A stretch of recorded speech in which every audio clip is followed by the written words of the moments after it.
Hi, Reddit. My name's Jake. I'm 40 years old, and I work as an attorney. I've been married to Nora for almost 17 years. Together, we have a daughter, Lily, who is now 13. Recently, my daughter saw something she shouldn't have seen, her beloved mother cheating with her own younger brother. She took out her phone and filmed it, but first things first. Lily has always been an exceptional kid. From the time she was little, she had this habit of asking questions, smart ones, the kind that catch you off guard. She always wanted to know how things worked, not just in the literal sense but also in a deeper, almost philosophical way. Dad, why do you need evidence to prove someone's guilty? Why can't people just tell the truth? She asked me once at dinner when I was explaining one of my cases. Well, sweetheart, the world doesn't work like that. Sometimes people lie because they're scared or because they don't want to get caught. That's why lawyers like me have to prove what really happened, I replied. She nodded thoughtfully, already looking like she had 10 more questions lined up. That's what I love about her. She's always curious, always thinking.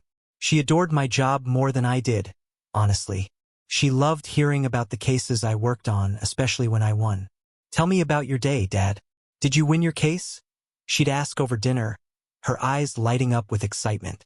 I tried to explain things in a way she could understand without overwhelming her.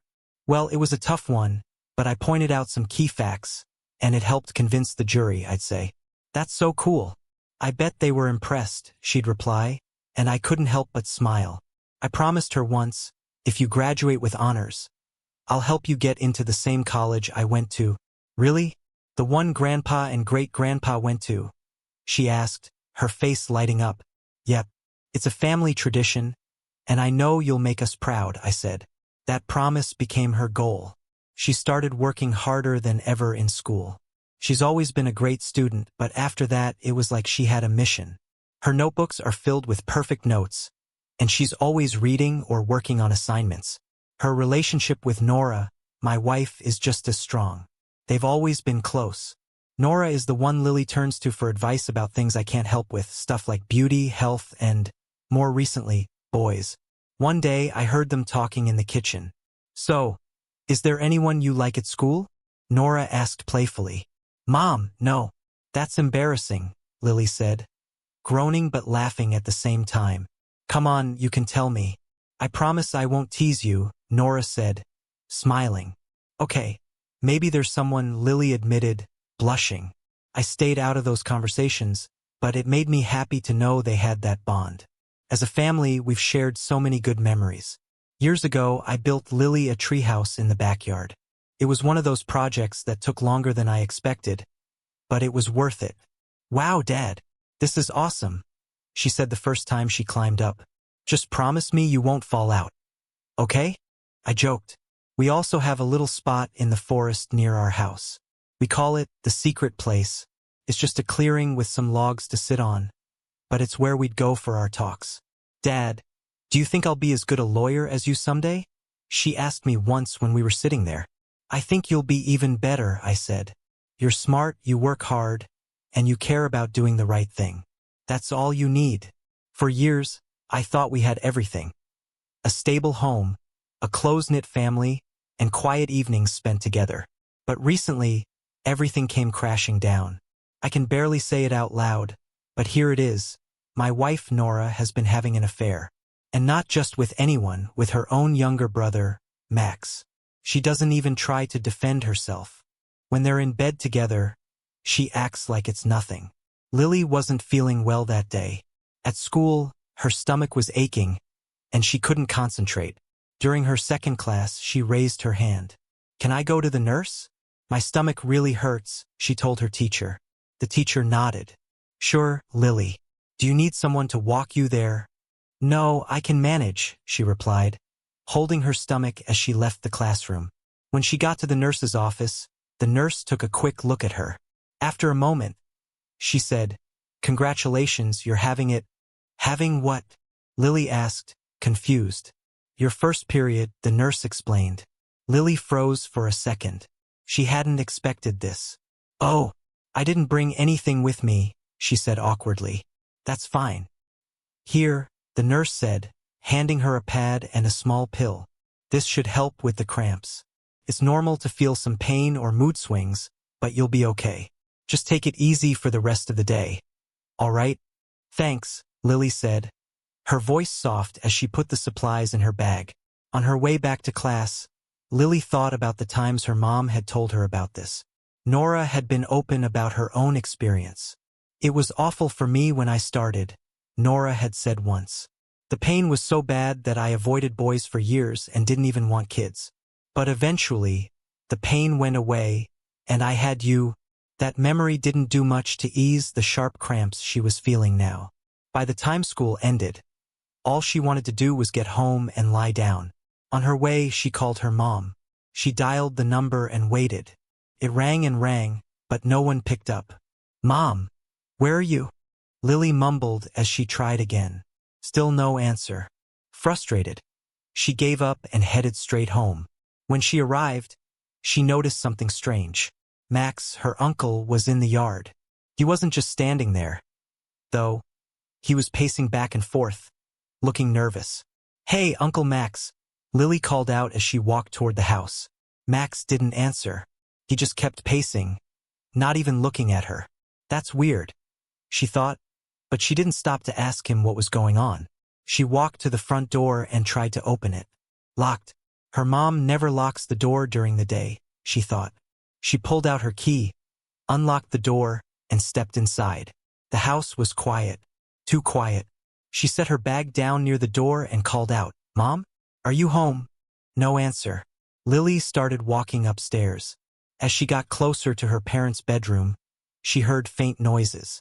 She stopped to listen. At first, she thought it might be the TV, but as she got closer, the sounds became clearer. Faster, faster, Max. Stick it in. She heard a woman's voice yell. Lily froze. Her mind raced. That can't be. Nora, I'm going to tell everyone what a great wife you are. A man replied, his tone mocking. Shut up. We don't have much time.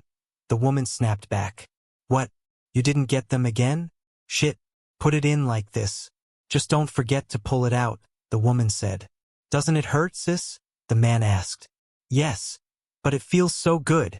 Lily's stomach dropped. Her legs moved on their own as she walked toward the door. She slowly pushed it open, and what she saw made her freeze. There, on the bed, was her mother, Nora, on top of her uncle, Max. Lily's heart pounded. Her mom was moving on him. Their bodies tangled in a way that left no doubt about what was happening. Lily grabbed her phone with shaking hands and hit record. She didn't know why, maybe for proof, maybe because she couldn't believe her own eyes. She needed something to make this real, even though she wished it wasn't. Nora noticed her after a few seconds and gasped. Lily, she yelled, grabbing at the sheet to cover herself. Max sat up quickly, his face pale. Lily screamed. What the hell is this? How could you do this? What's wrong with you? Lily, calm down, Nora shouted, stepping toward her. Calm down? You're in bed with your brother. How the hell am I supposed to calm down? Lily screamed, tears streaming down her face. Listen, it's not what it looks like, Nora said, her voice shaky. It's exactly what it looks like. You're disgusting. Both of you, Lily yelled, backing away from the door. Lily, please, let me explain, Nora begged. I don't want to hear it, Lily shouted. She turned and ran out of the room. Lily, come back, Nora called after her, but Lily didn't stop. As she ran down the stairs and out of the house, she heard her mother yelling something that made her feel even sicker. Max just wanted to help me take the pain away. He can help you too. It won't hurt. Baby. Lily ran faster, not stopping until she reached the forest. She pulled out her phone and called me her dad. Dad, she sobbed into the phone. You need to come now. Please. Meanwhile, back at the house, Nora ran out into the yard, still in her underwear. She was laughing, almost giddy, and shouting after Lily. The neighbors had started to gather outside, staring at her in shock. Some whispered to each other, pointing at the scene. Children stood frozen, unsure of what was happening. But Nora didn't care. She kept yelling, her behavior leaving everyone speechless. When I arrived at the forest, I spotted Lily sitting under a large tree. She looked so small, hunched over with her hands on her knees. Her shoulders were shaking, and it was clear she'd been crying for a long time. "Lily," I called out gently, walking toward her. "What's wrong? What happened?" She didn't answer right away. She wiped her face with the back of her hand and looked up at me, her eyes swollen and red. "Dad." Her voice cracked, and tears started falling again. "Lily, talk to me. What happened?" I asked, kneeling beside her. She sniffled and handed me her phone with trembling hands. "You have to see this," she whispered, her voice barely audible. I hesitated, not sure what I was about to see, but I took the phone from her. I pressed play, and the video started. At first, it didn't make sense. The camera was shaky, and the angle wasn't clear. Then I saw it, Nora and Max in our bedroom on our bed. They were laughing like this was some kind of joke.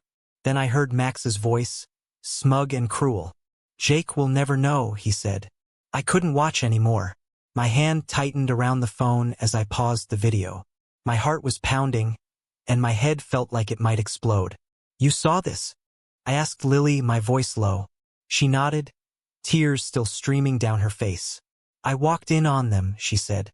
"They didn't even notice me at first. Couldn't believe it, so I recorded it. I didn't know what else to do." I looked at her, my anger bubbling over. Not at her, but at what she had been forced to witness. "Lily, I'm so sorry," I said. "You should never have had to see something like that. I'm so sorry." Her face hardened, and she wiped her tears away. "I don't ever want to go back there, Dad. I never want to see her again. Ever," she said firmly. "You won't have to," I said. "We'll figure this out. You're staying with me. Promise." I stood up and helped her to her feet. She leaned on me as we walked back to the car. I opened the passenger door for her, and she got in, silent and stiff. The drive to the hotel was quiet. Lily stared out the window, her arms crossed over her chest. I kept glancing at her, trying to think of something to say, but nothing felt right. I was still processing what I'd seen, and my stomach churned every time the image of that video flashed through my mind. When we got to the hotel, I checked us in. The clerk gave me a polite smile, but I could tell he noticed something was off.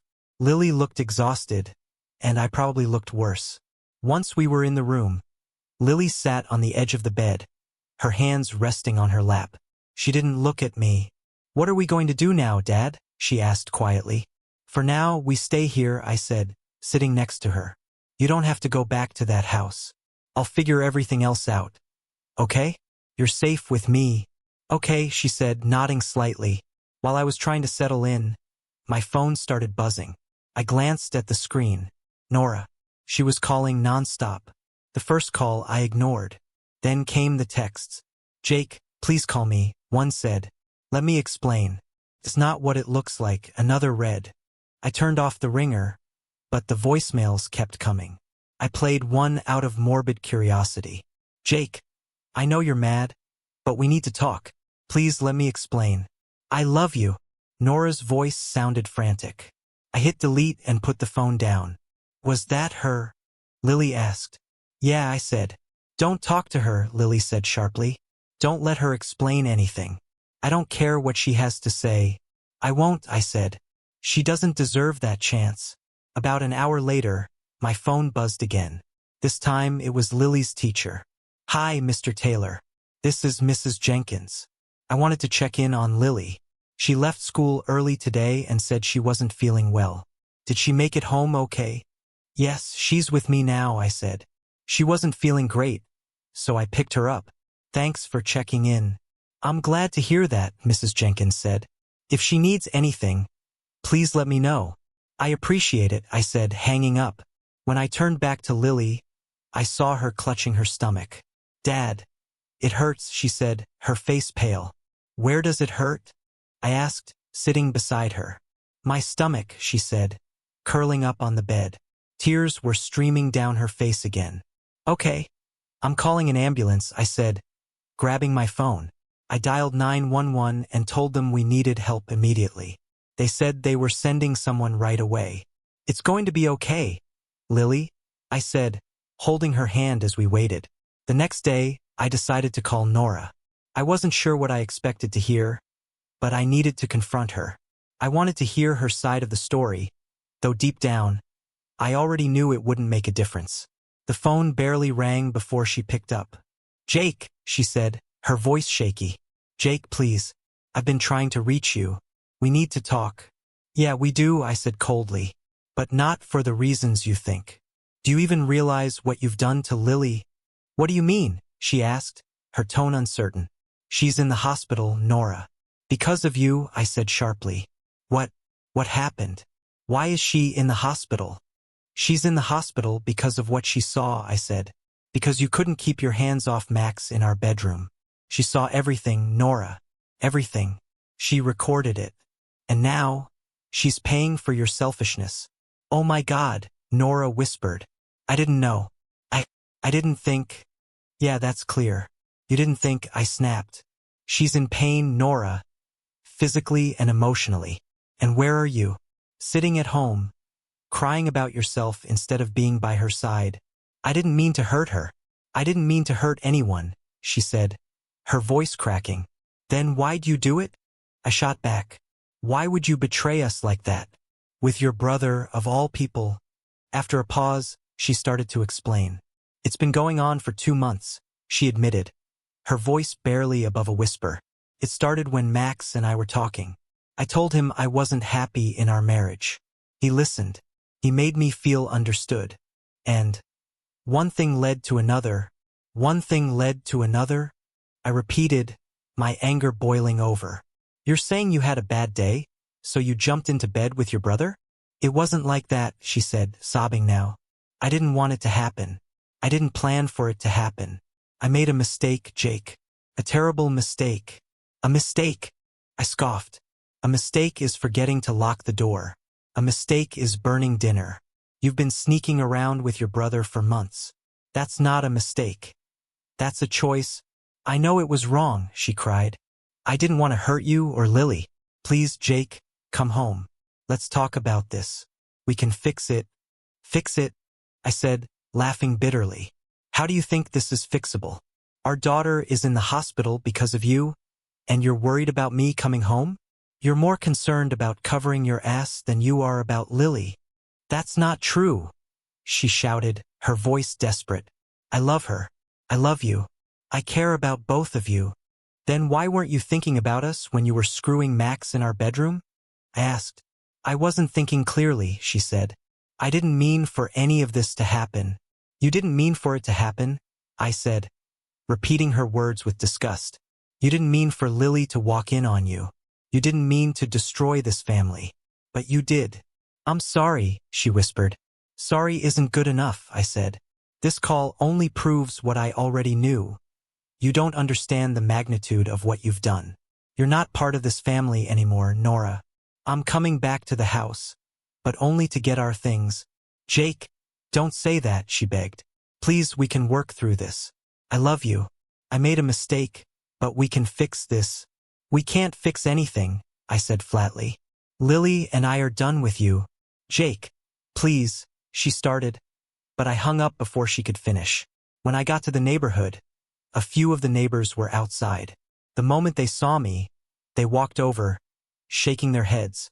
"Jake, you need to hear this," one of them said, crossing his arms. I didn't respond. I was already bracing for whatever they were about to say. "Your wife has no shame," another neighbor chimed in. "After your daughter ran away, she and that brother of hers went at it again. In the yard, for God's sake. Practically naked. There are kids around here. How could you let this happen?" Someone else added angrily.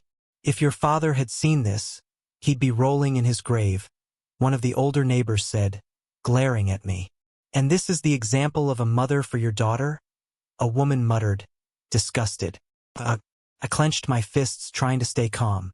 Their words stung, but what made it worse was the look on Lily's face. She was standing behind me, pale and visibly upset, her head down. "Come on, Lily," I said, gently guiding her toward the house. When we got home, Nora was sitting at the kitchen table. She looked tired and upset, like she'd been crying all night. As soon as she saw us, she stood up. "Jake, please, Can we talk? She said, her voice shaky. I held up my hand to stop her. There's nothing to talk about, Nora. I know everything, I said coldly. Her face crumpled, and she started crying again. Jake, I'm sorry. I didn't mean for any of this to happen. Lily, go get your things, I said, ignoring Nora. Lily nodded and headed upstairs. She didn't even look at her mother. Jake, don't do this. Please, Nora begged, stepping closer to me. I shook my head. We're done, Nora. You destroyed this family. There's no fixing it. Lily came back down a few minutes later, her backpack slung over her shoulder. She still refused to even glance at her mother. I pulled the wedding ring off my finger and placed it on the table. Goodbye, Nora, I said. Jake, don't go. Please. She cried, her voice desperate. But I didn't say another word. I put my arm around Lily and walked out the door. Nora was still sobbing and begging as we left. Once we were settled in the hotel again, Lily pulled out her phone. I'm sending the video to everyone, she said. I raised my eyebrows. Are you sure? Yes, she said firmly. They deserve to know the truth. She wasn't kidding. Within minutes, the video had been sent to every member of our family. The fallout was immediate. Lily's grandparents were furious. They called me, completely shocked by what they'd seen. I can't believe this, her grandmother said. How could Nora do this? How could Max do this to his own family? Max's wife, Chloe, kicked him out of their house that same night. He's dead to me, she said when she called me. I'm filing for divorce first thing in the morning. Other relatives reached out as well, all of them condemning Nora and Max for their actions. People who had once supported Nora were now turning their backs on her. She became the talk of the family, and none of it was in her favor. Max, meanwhile, was left completely isolated. His wife wanted nothing to do with him, and the rest of the family was disgusted. He had no one left. A few days later, Nora called me again. I decided to pick up, mostly out of curiosity. Jake, maybe we can still be a family, she said, her voice weak and full of desperation. A family? I said, laughing bitterly. Who do you think we are, Nora? You, me, Lily, and Max, she said quickly. We can teach Lily how to be a good girl. Max can fix her, I promise. She'll be afraid to mention this to anyone. He'll help her cope with the pain, just like he did for me. I froze. You're insane, I said, my voice trembling with anger. You actually think I would ever let Max near Lily? Do you hear yourself? Jake, it's not what you think. You're sick, I interrupted her. And I'll tell you this right now. I'll find him and he will pay for what he's done. Whether it's in a court of law or by my own hands, I don't care. He will be punished. Jake, don't do anything you'll regret, she said quickly. Trust me, I said. The only thing I regret is ever trusting you. I hung up before she could respond. A few days after Lily sent the video, Chloe showed up at my house. Her face was red and blotchy from crying. Jake, I need to talk to you, she said, her voice shaky. I stepped aside and let her in. She sat down on the couch, clutching her hands together. I got the video, she said. Tears filled her eyes as she spoke. That's how I found out. Your daughter sent it to me. I nodded. Lily thought you deserved to know the truth. I'm sorry you had to see it, Chloe. None of this is your fault. She shook her head. I can't believe he would do this. To you. To me. To our family. Her voice broke, and she wiped her face with a tissue. I've decided I'm divorcing him, and I'll make sure he doesn't get any parental rights. He's not coming near me or the kids again. That's the right choice, I said. If you need help with the legal work, I'll handle it for you. Thank you, she said, her voice cracking. I don't even know where to start. I feel like my whole life just fell apart. Lily came into the room then, hesitating when she saw Chloe. Hi, Mrs. Chloe, Lily said softly. I'm sorry for sending the video, but I thought you should know. Chloe stood and hugged her tightly. Lily, you have nothing to apologize for. I'm so proud of you for being brave enough to tell me. Thank you. Lily nodded, her eyes watering. I know how bad it feels. I didn't want you to find out the hard way. Chloe pulled back, her voice thick with emotion. "You're such a strong girl," she said. After Chloe left, I sat down at the table. My mind kept going back to Max. I couldn't shake the thought of what he'd done. Even with Chloe divorcing him and the family cutting him off, it didn't feel like enough. I wanted to understand why he'd done it. But more than that, I wanted to make him pay. Not long after, Max tried calling me. My phone buzzed, and his name appeared on the screen. I let it ring. He tried again a few minutes later, but I declined the call. Then came the text, "Jake, we need to talk. Please." I didn't respond. Instead, I started keeping track of him. I wanted to know where he went and what he did. It wasn't hard to figure out his routine. Max had started riding his bike everywhere. I don't know if it was to escape or to clear his head, but it quickly became a pattern. Every evening, he'd take long rides through the same routes. Watching him ride that bike only made my anger grow. Every pedal he pushed, every smug look on his face, it fueled something dark inside me. I decided that the bike would be the key to my revenge. I started following Max regularly, learning his habits. Every evening, he rode his bike alone on the narrow roads near the forest. It seemed like his way of escaping from everything, but all it did was fuel my anger. He looked so casual, so carefree, like he hadn't destroyed 2 families.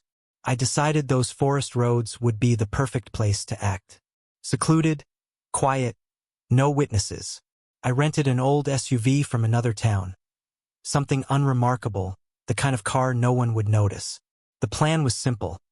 I was going to make Max feel the same pain and humiliation he had inflicted on me. On the day I decided to act, I waited for him to leave town on his usual ride. I parked the SUV along his route, sitting in silence as I watched the minutes tick by. When I finally saw him pedaling toward me, I started the car and pulled onto the road. I followed him for several miles, keeping my distance at first.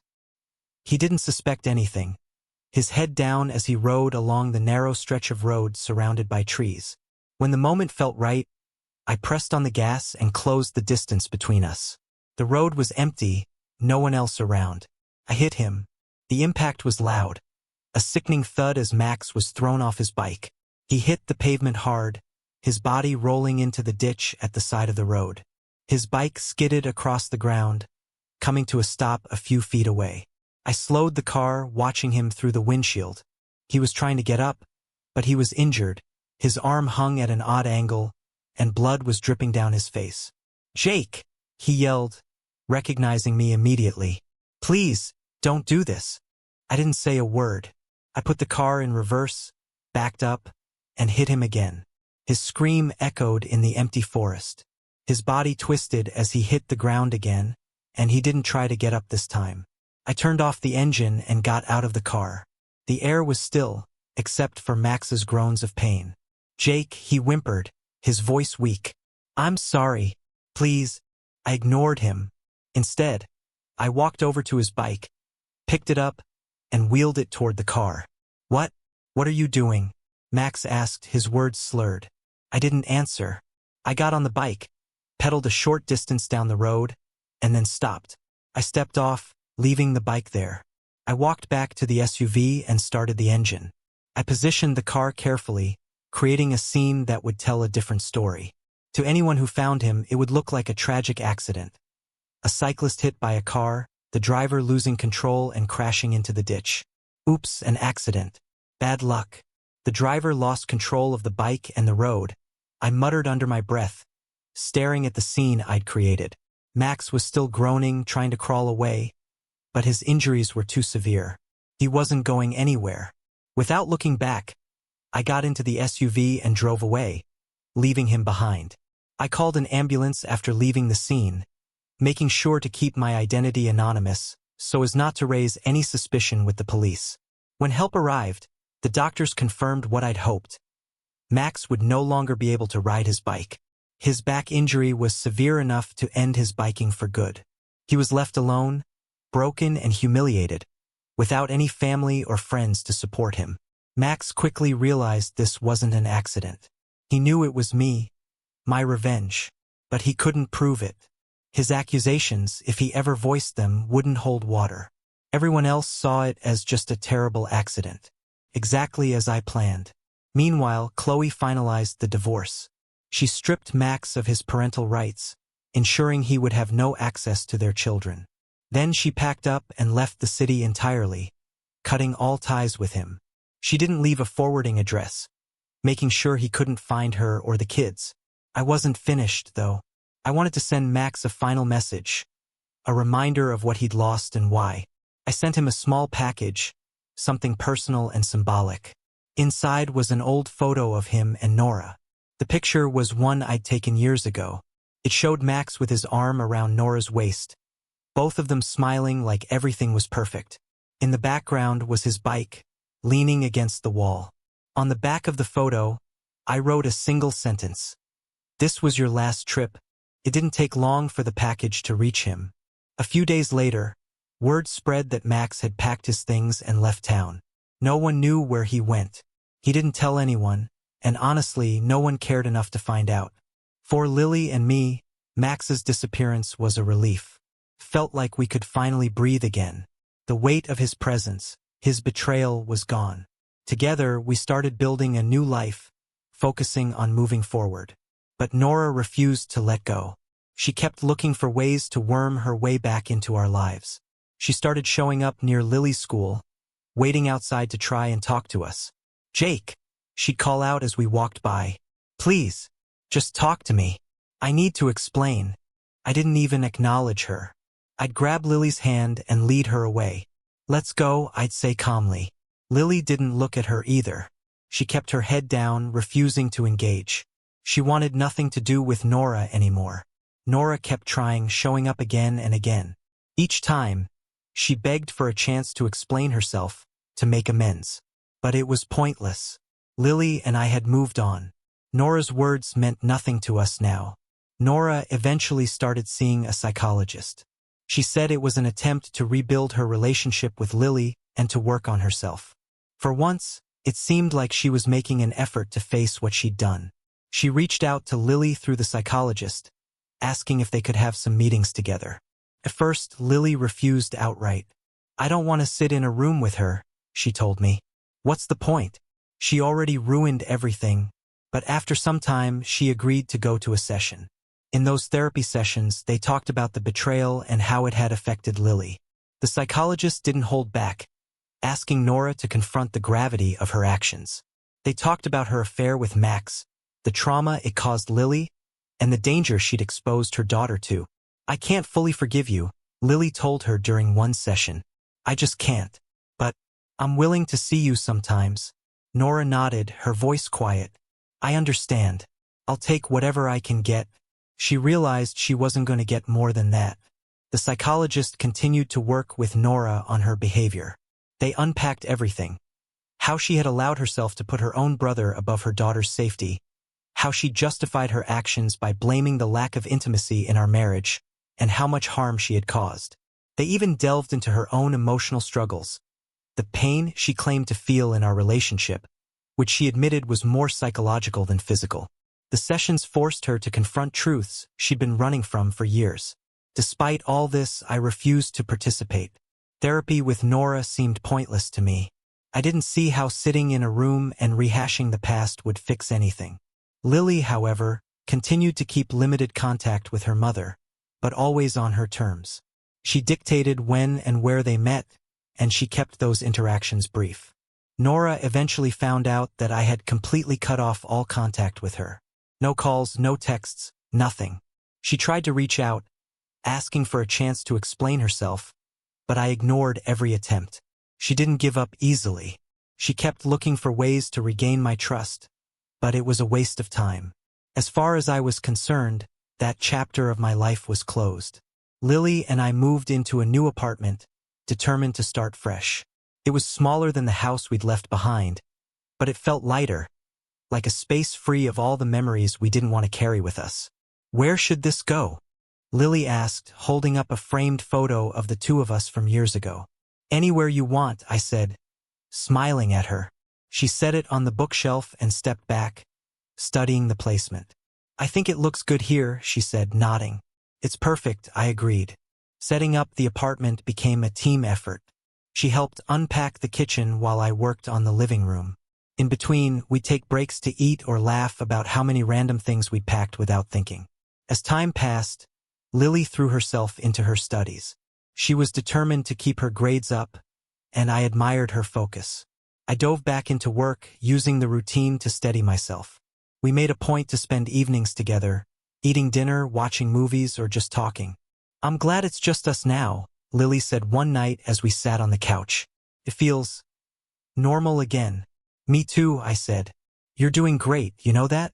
I'm proud of you." "Thanks, Dad," she said, smiling. Our relatives, who had once been quick to pass judgment after the divorce, eventually came around. The whispers and side comments stopped. They saw how much stronger we'd become as a family of two, and they stopped bringing up Nora. As for Nora, she gradually lost the little support she had left.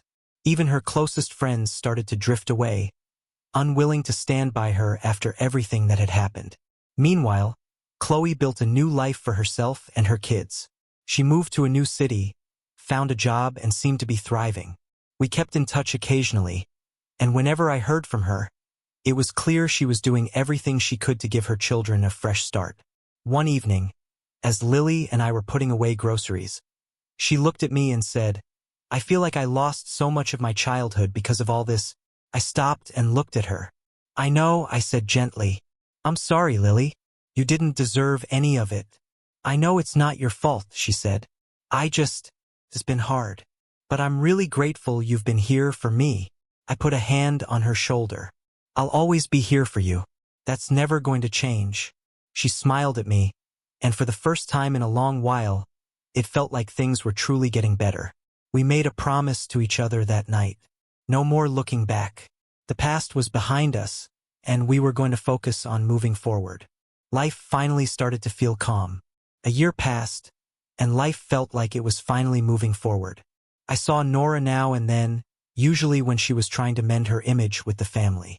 She worked hard to convince them she'd changed, attending therapy, apologizing repeatedly, and even joining family events when she was invited. But it wasn't enough. The damage she'd done was too great, and most people didn't trust her anymore. As for Max, he never returned to the city. After leaving town, he disappeared completely. No one knew where he was, and honestly, no one cared. His name wasn't brought up anymore. Like everyone had silently agreed to erase him from memory. I'd spent the last year focusing on rebuilding my life with Lily, but eventually, I realized I was ready to open myself up to a relationship again. I started dating, though I took things slow. I wanted to make sure Lily was comfortable with any changes. Lily had attended a few meetings with Nora during the year, though those were on her own terms. She kept her distance emotionally, meeting with her mother only when she felt like it. Most of her time, though, was spent with me. We'd built a solid bond, stronger than ever before. As for Nora, she was left alone. She'd lost everything: her husband, her daughter's trust, her family's respect. For the first time, she fully realized the gravity of her mistakes. The people who had once been most precious to her were no longer a part of her life. Lily and I, meanwhile, had truly moved on. We didn't dwell on the past anymore. It was behind us where it belonged. Together, we focused on the future, on building a life that was peaceful, steady, and filled with the kind of love and trust we knew we could count on.